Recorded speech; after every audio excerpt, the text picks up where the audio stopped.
In the mayor's race yesterday, Andrew Cuomo was again trying to paint Zohran Mamdani as a hypocrite, saying that Mamdani actually lives a more luxurious life than his campaign focus on affordability suggests. In reality, he's a mansion boy, son of millionaires, homes around the world, with a totally double standard for his lifestyle. But affordability was a key reason that Mamdani was able to get traction with voters in the Democratic primary, and he is continuing to push that theme. Yesterday, he launched a savings calculator, which tries to put some numbers on what a typical New Yorker would save if all of the Mamdani campaign promises are implemented. Mamdani does acknowledge that it will take time and cooperation from Albany to make these things happen. There is no ability for us to deliver a rent freeze or universal child care or fast and free buses if we are not willing to say that this is the bare minimum this city deserves. And so from the first day of our administration, we're going to get to work. And as you've said, this is going to be a process. It's going to be a process that will require the city. It's going to be a process that will also require the state.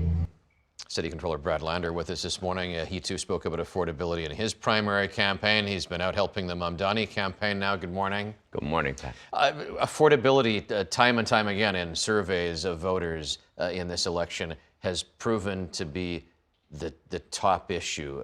Beyond the obvious, why is that such a prominent issue in this campaign? Well, rents have really risen dramatically since and through the pandemic. The cost of child care is just driving families with kids under 6 out of New York City. Anytime you talk to a working family in New York, this is like, how am I going to be able to stay here? And so that's why what Zohran is proposing, by freezing the rent through universal child care, bus riders or working class New Yorkers, making the buses free would have a huge impact. And I love this affordability calculator that lets you figure out, if you're a working family, what will you save from these policies? I mean, you know as controller that it's easy to make a promise. It's another thing to pay for a promise. Yes. And this is, we've got the calculator on the screen here. Anybody can put in their own scenario. It's very simplistic.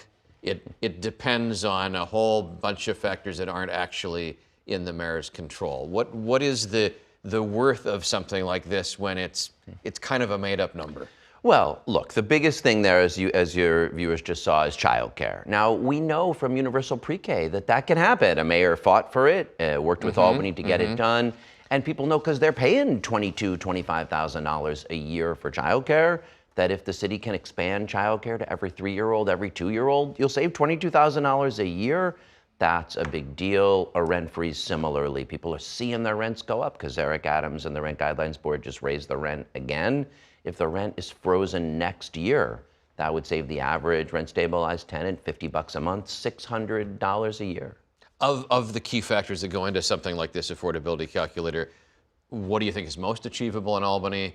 And what do you think will have the biggest lift to get support in Albany? Yeah, in Albany, so the most straightforward thing a mayor can do is the rent freeze. De Blasio did it 3 out of 8 years. But the rent freeze only applies to stabilized tenants. But that's a third of all New Yorkers, half of New York City renters and a third of all New Yorkers. So sure, that's not a small number. It's not a small number, but it puts pressure on the remaining 2/3 of the apartments not everybody's a winner in that game. The biggest thing in Albany, I believe, is childcare. And we've seen that happen before with universal pre-K. Families all around the state need affordable childcare.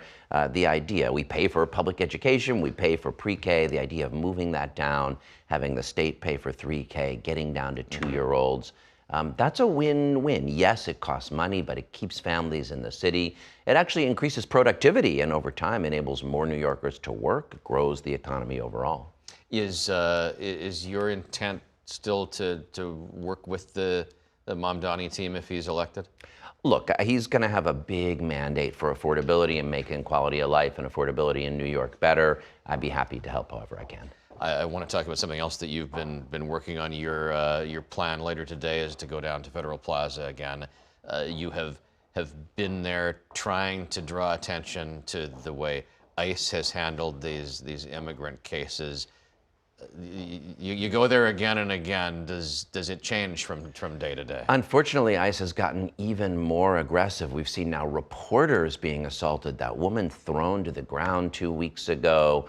But every time I've been every week. I see families showing up like they're supposed to. They have their day in court. They haven't done anything other than try to flee persecution or poverty. And yet, even though the judge says, come back in a few months, ICE agents rip them away with no due process, without a lawyer. It really is a travesty for our democracy right under our noses, and any New Yorker can do it. You don't have to be an elected official. Come watch what's taking place at 26 Federal Plaza. I got a couple of controller-related questions. Government shutdown underway in Washington. Is there an immediate impact on city finances?